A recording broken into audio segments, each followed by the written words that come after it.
ओम नमः शिवाय भक्तों, कल से शिव पुराण की चर्चा आरंभ की है। कल प्रथम अध्याय जो महात्म्य का है वो आपके समक्ष रखा गया। आज महात्म्य का जो दूसरा अध्याय है आपके समक्ष रखने का प्रयास कर रहा हूं। इस अध्याय में शिव पुराण के श्रवण से देवराज नाम का जो पापात्मा जीव है उसको किस तरह शिवलोक की प्राप्ति हो जाती है, इसकी चर्चा यहां पर की गई है। तो जैसा कि पिछले अध्याय में आपने सुना, संवाद कहां से आरंभ हुआ? सूत जी और शौनक जी के बीच में। तो शौनक जी ने जब शिव पुराण के वैशिष्ट्य के बारे में सूत जी के मुखारविंद से चर्चा सुनी तो सूत जी का धन्यवाद करते हुए कहते हैं, हे महाभाग सूत जी, आप धन्य हैं, परमार्थ तत्व के ज्ञाता हैं। आपने कृपा करके हम लोगों को यह बड़ी अद्भुत एवं दिव्य कथा सुनाई। भूतल पर इस कथा के समान कल्याण का सर्वश्रेष्ठ साधन कोई दूसरा नहीं है। यह बात हमने आज आपकी कृपा से निश्चय पूर्वक समझ ली। हे सूत जी, कलयुग में इस कथा के द्वारा कौन कौन से पापी शुद्ध होते हैं, उन्हें कृपा पूर्वक हमें सुनाइए। हमारे साथ साथ जगत को भी कृतार्थ कीजिए। सूत जी बोले, मुने, जो मनुष्य पापी, दुराचारी, खल तथा काम क्रोध आदि में निरंतर डूबे रहने वाले हैं, वे भी इस पुराण के श्रवण पठन से अवश्य ही शुद्ध हो जाते हैं।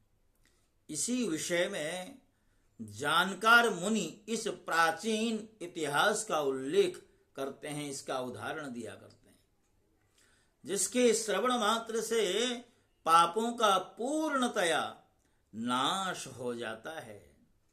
पहले की बात है, कहीं किरातों के नगर में एक ब्राह्मण रहता था जो ज्ञान में अत्यंत दुर्बल अर्थात ज्ञानहीन था, दरिद्र था, रस बेचने वाला।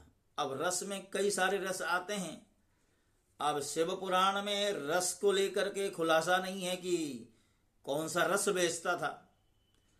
अब रस की कोटि में तो सुरा आदि भी आते हैं, हो सकता है सुरा ही बेचता हो। तो बताया, वैदिक धर्म से विमुख वह स्नान संध्या आदि कर्मों से भ्रष्ट हो गया। अब ब्राह्मण होकर के स्नान न करे, संध्या वंदन आदि न करे, तो फिर उसको ब्राह्मण कैसे कहा जाए? और अपनी ब्राह्मण वृत्ति का सर्वथा त्याग करके वैश्य वृत्ति में तत्पर रहता था वह, और उसका नाम था देवराज। वह अपने ऊपर विश्वास करने लोगों को करने वाले लोगों को ठगना। अब वही लोग ठगे जाते हैं जो अपने ऊपर विश्वास करते हैं, भरोसा करते हैं, उनको ठगना आसान हो जाता है। तो उसने ब्राह्मणों, क्षत्रियों, वैश्यों, शूद्रों तथा दूसरों को भी अनेक बहानों से मारकर उनका धन हड़प लिया था। परंतु उस पापी का थोड़ा सा भी धन कभी धर्म के कार्य में नहीं लगा था। वह विषयगामी तथा सब प्रकार से आचार भ्रष्ट था।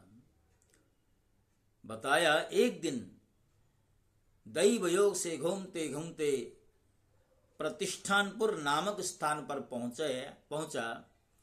और आज के संदर्भ में देखें तो आज का जो प्रयाग का क्षेत्र है, झूसी आदि, उसे हमारे शास्त्रों में प्रतिष्ठानपुर की संज्ञा दी है। वहां उसने एक विशाल शिवालय देखा। उस शिवालय में बहुत से साधु महात्मा एकत्र हुए थे, और जैसे ही उस शिवालय में पहुंचा उसने देखा बहुत सारे संत महात्मा जन यहाँ पर विराजमान हैं। तो न केवल विराजमान हैं, अभी तो उस समूह को एक ब्राह्मण देवता शिव पुराण की कथा सुना रहे थे। अब इधर शिव पुराण की चर्चा चल रही है, किंतु वह देवराज जैसे ही उस मंदिर में पहुंचता है उसको ज्वर पीड़ा आरंभ होती है, बुखार चढ़ने लगता है। और वह बुखार इतना तीव्र था कि उससे सहन नहीं हुआ। अब देखिए इधर बुखार की पीड़ा उस ज्वर पीड़ा से एक तरह से करा रहा है, और उधर से जो ब्राह्मण देवता कथावाचन कर रहे थे उनके मुखारविंद से निकलने वाले जो शब्द हैं वो उसके कान में पड़ रहे थे। यद्यपि उस देवराज के मन में कथा को लेकर के कोई निष्ठा नहीं थी, कोई श्रद्धा नहीं थी, उसके बावजूद भी अब जब मंदिर के प्रांगण में पड़ा हुआ है, ज्वर पीड़ा से पीड़ित है, अब जो कथा के शब्द कण तो कान में पड़ेंगे ही। अब इधर बुखार से करा रहा है, उधर कथा के शब्द कण जो है उसके कानों में पड़ रहे हैं, प्रवेश कर रहे हैं। और बताया उसका जो ज्वर है वह 1 महीने तक बना रहा, और 1 महीने के पश्चात जो है उसकी मृत्यु हो गई। अब जैसा कि सबके साथ होता है और हमारे साथ भी होने वाला है, अब जैसे मृत्यु का समय निकट आता है तो यम के दूत आते ही हैं, और जैसे प्राण निकल जाते हैं तो उन प्राणों को लेकर के यम के दूत जो है यमराज जी के पास जाते हैं। वहां जाकर के दंड का विधान होता है, अच्छे कार्य करने वाला शिवलोक वैकुंठ लोक आदि भेज दिया जाता है, और जो खोटे कर्म करने वाला है वह नरक आदि लोकों की यातना के लिए भेज दिया जाता है। तो यही व्यवहार उसके साथ होना था। तो यमराज जी के दूत वहां पर पहुंचे और उसे पाशों में बांधकर यमपुरी में ले गए। अब जैसे यमपुरी में ले गए यमदूत, तो उधर भगवान शंकर जी का जो लोक है, जो शिवलोक कहलाता है, उस शिवलोक से भगवान शंकर जी के पार्षद गण आए, और उनका जो स्वरूप है वो भगवान शंकर जी के जैसा है, गौर वर्ण है, और सबने रुद्राक्ष की माला धारण की हुई है, भस्म धारण किया हुआ है, विलेपन किया हुआ है, और ऐसे भस्म रुद्राक्ष आदियों से विभूषित जो भगवान शंकर जी के गण थे वो सब के सब यमपुरी में पहुंच करके यमपुरी में जो यमदूत थे उनको मार पीट कर बार बार चेतावनी दे करके धमका करके देवराज को यमदूतों के चंगुल से छुड़ा लिया, और दिव्य विमान पर आरूढ़ करके जैसे ही शिवलोक को ले जाने के लिए शिवगण तैयार हुए, उस समय यमपुरी में बड़ा कोलाहल मच गया। उस कोलाहल को सुनकर धर्मराज अपने भवन से बाहर आए, और साक्षात दूसरे रुद्रों के समान प्रतीत होने वाले भगवान शंकर के जो 4 दूत थे उन्हें देखकर धर्मज्ञ यानी धर्म को जानने वाले जो धर्मराज जी हैं उनका विधिपूर्वक पूजन किया और सारा वृत्तांत समझ लिया। आखिर पापात्मा देवराज यमलोक से यम यातनाओं से छुड़ा करके शिवलोक क्यों ले जाया जा रहा है, यह सारा वृत्तांत जैसे ही यमराज जी ने समझ लिया है तो उन्होंने शिवगणों को प्रणाम किया और